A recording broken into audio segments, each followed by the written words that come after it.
Hi friends, today for another one of our Mother's Day themed book, we are reading the book My Fairy Stepmother. So this is another kind of mother, if you have a stepmother. And this is by Marnie and Jason Prince, and it's illustrated by Susan Teleglar.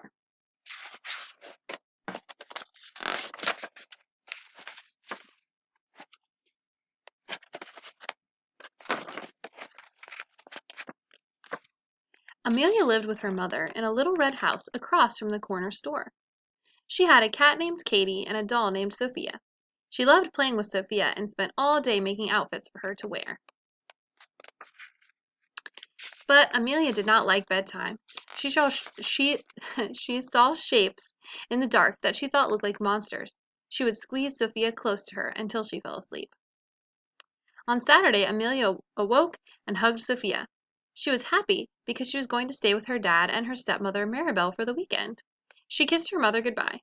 Sophia came with her, but Katie had to stay. That day, Amelia went to the beach. She had ice cream, too.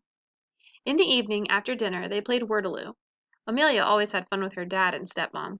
There was something special about Maribel, but Amelia couldn't quite tell what it was. Soon it was bedtime, and Amelia did not look happy anymore. "What's the matter?" asked Maribel. "I don't like the dark," Amelia replied, "because the shadow monsters come out." "Oh, I see," said Maribel. "Well, I know just the thing." Maribel went out of the room and returned with a beautiful stone. It was shiny green and sparkled in her hand. "Here," she said, giving the stone to Amelia. "This will protect you from the shadow monsters. Keep it next to you, and it will help if you get scared." Amelia thanked Maribel and kissed her and her dad good night. She put the stone next to her pillow, and her dad turned off the light. "Wait," said Amelia. "Can you turn on the hall light?" "Sure, I can leave it on for a little while," her dad replied. The light from the hall helped a little, but Amelia's room was still dark. She tried to sleep, but when she opened her eyes, she thought she saw the shadow monsters. Quickly she grabbed the stone, and a bright light filled up the room. The shadow monsters were gone. "Wow!" Amelia exclaimed. "It really works!" She put her head back on the pillow and fell fast asleep. When Amelia returned to her mom's house, she told her about the special stone. She reached into her pocket to show her, but it wasn't there. "Oh no, I must have lost it on the way back from Dad's house," said Amelia.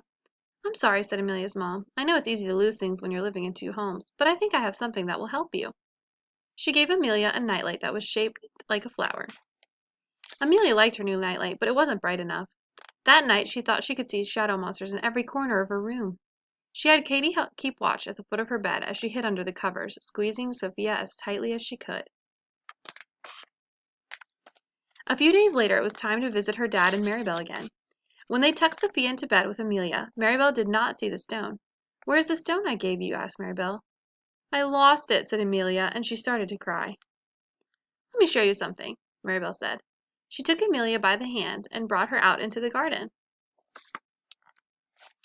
Maribel pulled a stone from the garden wall. Behind it was a secret compartment. She took out a wand that sparkled at the end and made a circle with it. All around Amelia it started to glow. Amelia rubbed her eyes, thinking she might be dreaming. "Are you a fairy?" she asked. "That's right," replied Maribel. She waved her wand, and a small glowing star fell slowly from the sky right into her hand. This is what gave you the light to make the shadow monsters go away," said Maribel. "We all share the bright light with the stars in the sky, but only those who believe can use its magic. The magic of this light is in everything. It was in the stone I gave you, and when you believed in the stone, you had this magic too. So you see, you don't really need the stone. All you need to do is believe in you." "Wow," said Amelia. "I'm made of stars? I can make light just by believing I can?" "That's right," said Maribel. "It's easier for us fairies, but you can do it too." Then Maribel and Amelia went back inside the little house.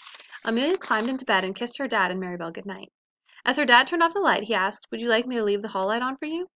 "No, thanks," replied Amelia. "I don't think I need that anymore." From then on, Amelia slept well at both of her homes. She did not see the shadow monsters anymore because whenever she was scared, she made her own light to shine away any darkness. The end. That was My Fairy Stepmother. Have a great day.